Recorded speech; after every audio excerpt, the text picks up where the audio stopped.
Hello, you wonderful YouTubers. Welcome to what I think is a very special blog. Today is Thursday, and yesterday my eldest son Jeff and myself rode to the Sammy Miller Motorbike Museum in the New Forest and got drenched in the process. I had previously swapped emails with Viv and Sharon from the museum, who very graciously managed to organise some time for Sammy himself to interrupt his very busy schedule to give me an interview. I had prepared a few questions and gone through my head what I wanted to say to the legend that is Sammy Miller, but I really didn't need to. Sammy took control of the interview straight away and gave me such an education I will never forget. If you don't know who Sammy is, I strongly suggest that you read up on him and his bike career. It's astonishing. I want to say a huge thank you to Viv, Sharon, and especially Sammy himself for their time and enthusiasm. It was an experience to be remembered, and I really will. Anyway, that's enough of me jabbering. Enjoy the interview. So I thought I had to do a little bit of a history about you, what you've done, and everything else. I know most of it is online, but there's nothing like speaking to you face to face. And do you mind if I ask you a couple of questions? Go on then.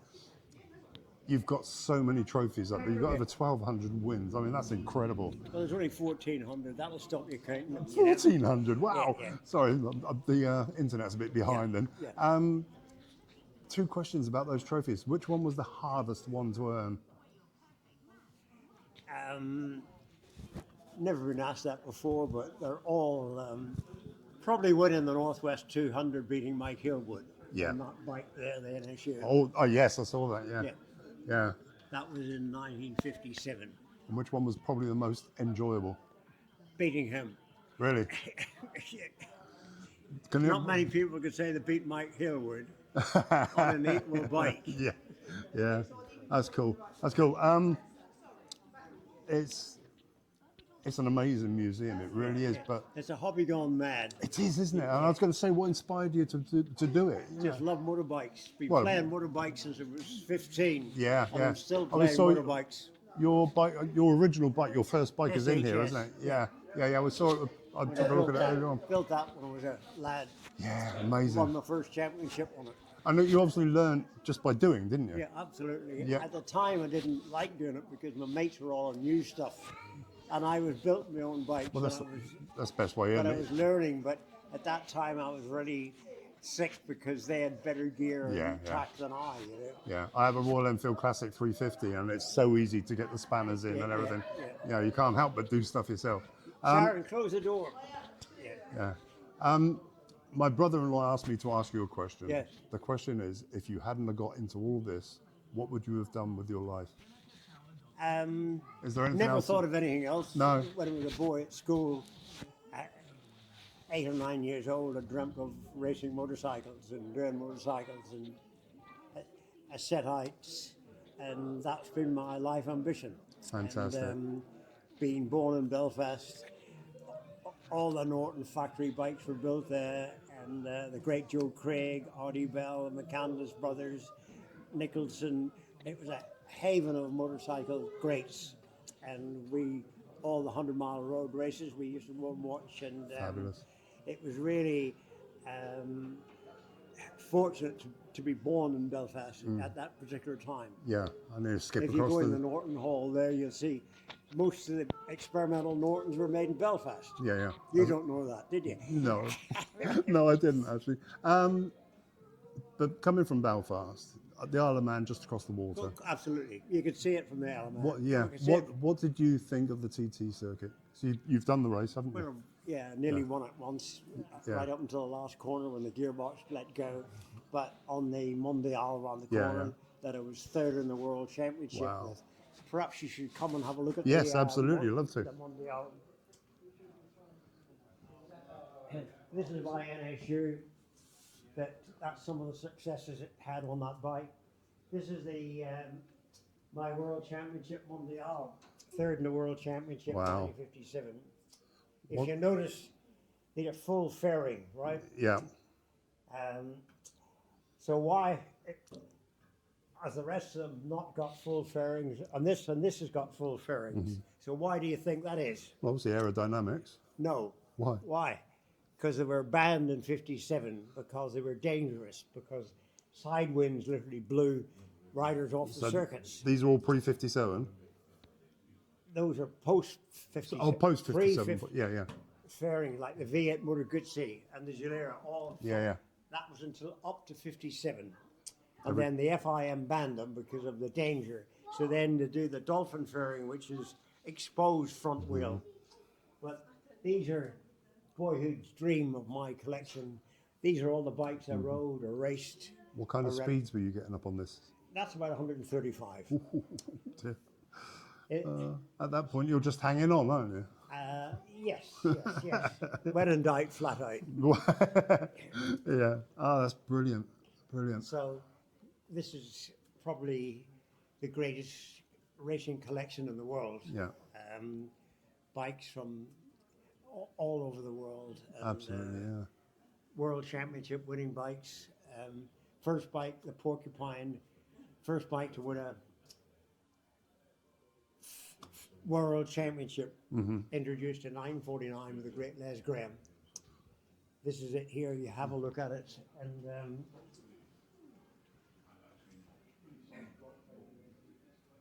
this is the Porcupine here. It's got its name by the finning on the barrel. Oh, wow. And so that bike won the World Championship. The first time it was ever run in 57 or 59. Before then, it was the European Championship, but the FIM upgraded it to World Championship. And this is one of the most exotic bikes in the world. It's beautiful, isn't it? It really is. V4, liquid cooled, supercharged, 60 years before the Japanese did it. Oh, my word. And first bike to lap a Grand Prix at over 100 miles an hour. That's beautiful. Over 100 miles an hour, Ulster Grand Prix, Walter Rusk. Yeah. 7 miles straight. That's a certificate that the factory did on the wall there. Gotcha, AGS, yeah. 100 mile an hour lap. Wow. And when I took it to the TT in 83 to do a parade lap, the Japanese men were running it like bees around a honey pot. I'll bet they were, yeah. Because they'd never seen a V4. Wow. And that's where you get all your modern Japanese stuff. I mean, that is... They copied that. They copied that. Wow. Steve. That's amazing. And you got lots of other super bikes of their time. That this one here, it looks quite innocent looking, but this here is the MZ. That's so battered. You've heard of the rocket men to the moon, haven't you? Oh, eh? You have, right. What's that got to do with that then? And V2 rockets. Come on then, get sharpened up. Sharpened up. Invented by the same person? Because you've heard of Brun and Walter Codden. They worked on the V2 rockets. Yes. And they got the formula from the V2 rockets for the expansion of the chambers of this two-stroke. Oh, right. So after they introduced that to their two-strokes, and these were the fastest two-strokes in the world. Everybody copied it. Okay. Good grief. So Did they V2 rockets were responsible for that. Did those chaps go and work for the Americans on their Walter rocket? Codden, he wouldn't go to America. The rest of them, all the scientists went to America. That's why they got the V2 rockets. Yeah. The technique and they met. But Walter Codden stayed in East Germany because he wanted to race motorcycles. Gotcha. And again, it was world beater. So these are other EMC Bultacos. Yeah. I've seen. German. I watched the Peerless 500 video that's on YouTube. Yeah. Your bike. Is that your favourite bike? Which one? Peerless 500. Or have you got the 1000? I'm not sure because I didn't quite catch whether it was the 1000 or the 500 that you've got. The Grimley Peerless. Grimley Peerless, yeah. It's sleeve valve, the only one in the world. Yeah. You about to have a look at it. That's one of the most exotic bikes in the world there. That's the V8 Motor Guzzi. You really are just hanging on to that, aren't you? 500cc. Wow. 1957, timed at the Belgian Grand Prix Francorchamps at 170 miles an hour. Oh, dear. And oh, my. so you move on 57, 60 years later, they're doing 20 miles an hour quicker, and they're twice the CC. Exactly, but they're only 20 miles an hour quicker. Yeah. Amazing, isn't it? But this is the Grindy Peerless. Which has to be, in my opinion, one of the most beautiful bikes in the world. This one here. Yeah. And most technical. Do you know how a sleeve valve works? No, not really, Right. to be honest with you. Concentrate. I was going to try and be clever then, but no. Concentrate. Right. So if you notice that sleeve Oh, yeah. there, Well, it's look at that guy. opening and closing the ports. Right? You see it opening, closing, opening, closing. So that cylinder opens and closes the valves. So what's quite unique, other four strokes, the valves, rockers, half-time pinions, cams, Yeah. followers, about 50 bits to do, that does with no bits. Wow. It just moves the sleeve. Are you with me? Yes, absolutely, yeah. Oscillates, just opens Wow. and closes the ports. Of course. Now, They made them, aircraft company copied them, the Bristol aircraft Yeah. company made lots of engines, but they had an inbuilt problem with the sleeve valve engines. yeah. So I don't know how technical you are, but this is the action end up here, where all the flames and heat Yeah, is. yeah, yeah. Down on the bottom is the cool end in the oil. So you got a great differential Yeah. in temperatures. So valve, to get the sleeve red hot at one end, cool at the other end, proved very, very difficult. So Wow. they had to put big clearances on them. That's incredible engineering when you think of it, isn't And, it? that's the twin. Yeah. That's the only one in the world that does, right? So that's the 1000 cc. I'm riding that in the Banbury run shortly over at Vintage Classic Yeah. Run. And we've got the single one down here, you know. Yeah. But all of the bikes have got great history. Did they use the same tank as the Bruff Superiors? Probably the same manufacturers. Yeah, Bruff really made nothing. No, they imported everything, didn't They they? used assemblers. Yeah, that's it, yeah. They just stuck them together like an airfix kit. And, but these are all quite unique. That's a 3-cylinder Scott, Look at that. I mean, that's Two-stroke. incredible. 2-stroke. Wow. This project, 1935, almost finished the Scott company, nearly bankrupted them. They just managed because of the development work. So then, one engine went to France to a Scott distributor who actually was friendly with Saab. Oh, right. So Saab had a look at this engine. So Saab only made about 2 million of them. 3-cylinder Saab, Yeah.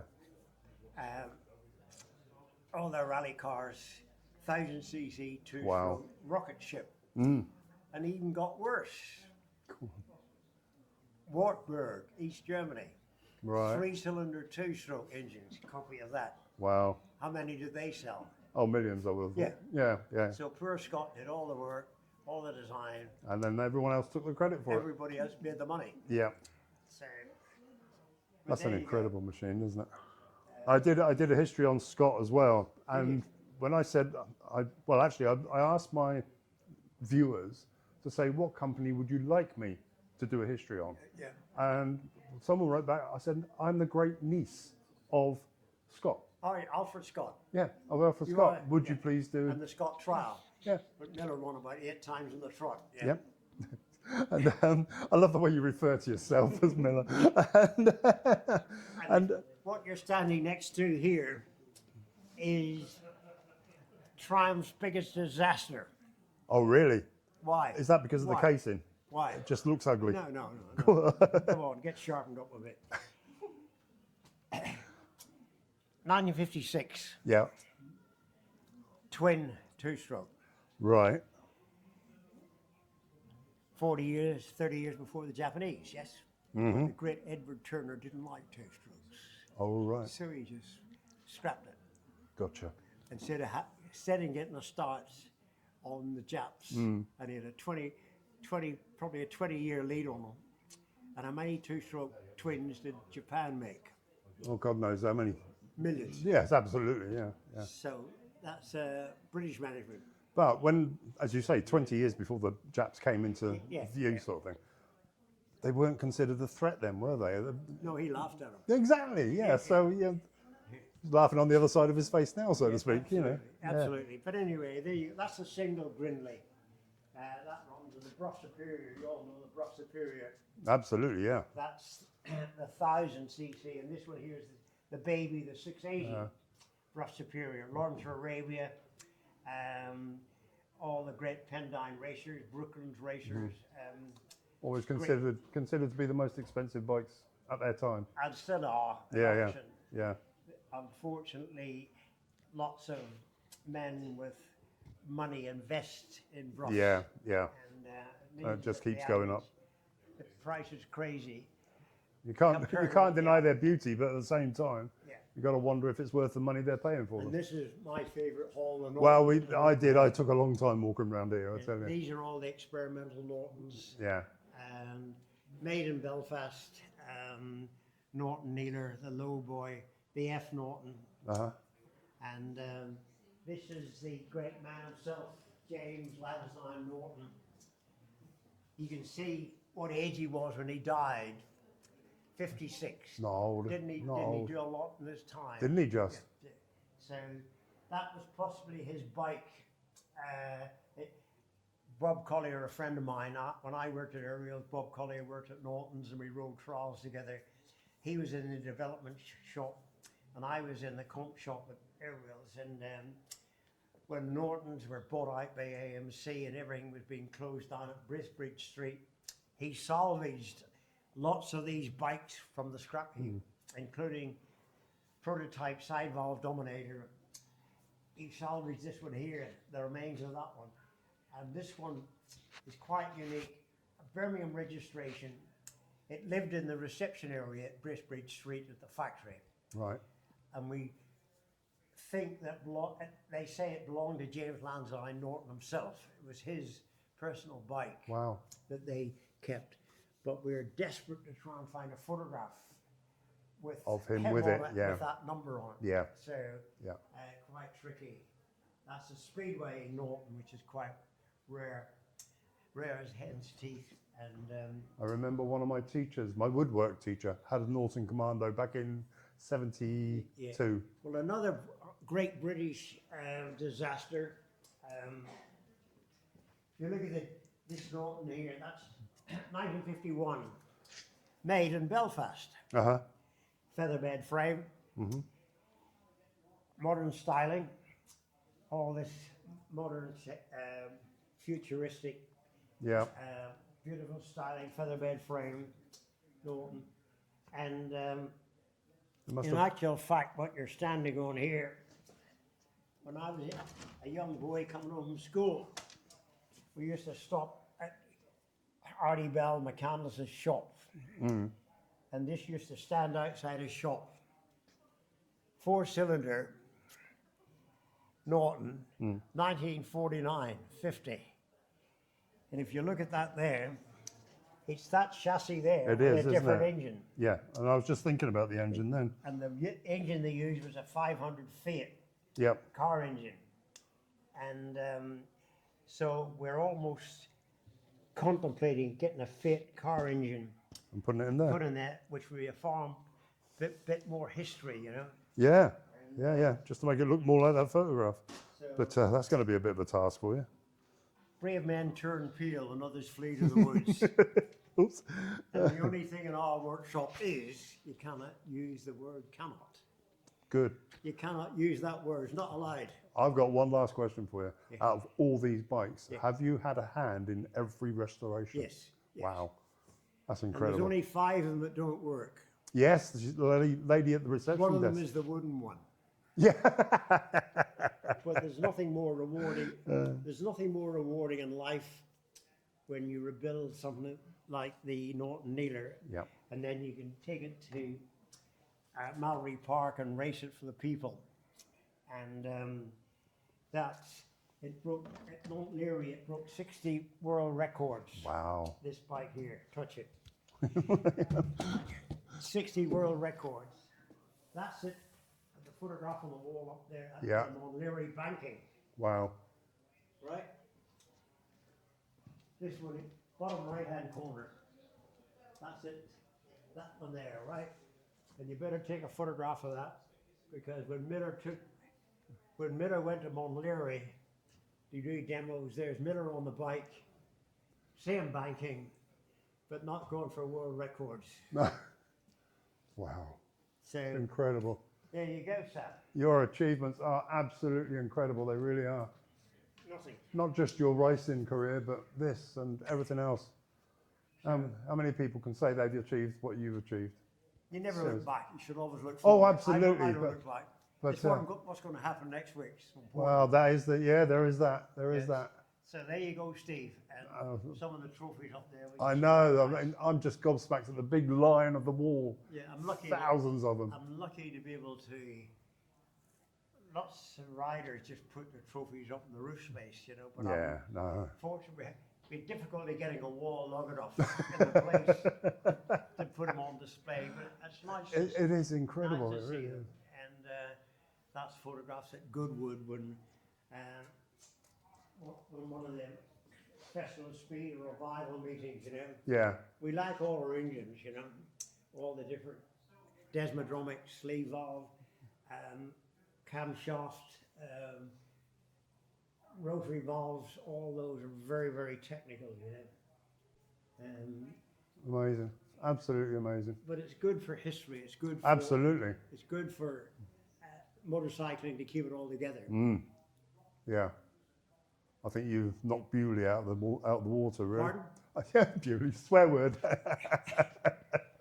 So, there you go, sir. Sammy, thank you so much, so much. It's been an absolute pleasure meeting you. It Keep really on has. the pills. Yeah. Keep on the tablets, yeah.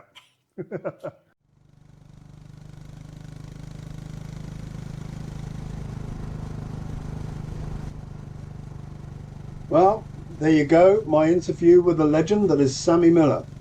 I'm no interviewer and I could have done better with the sound balance, but Sammy is very much an experienced interviewee. Excellent filming, Jeff. Thank you. That's it for this week. Next week I will take you for a walk around the museum. Until then, enjoy your time, but above all, ride safe.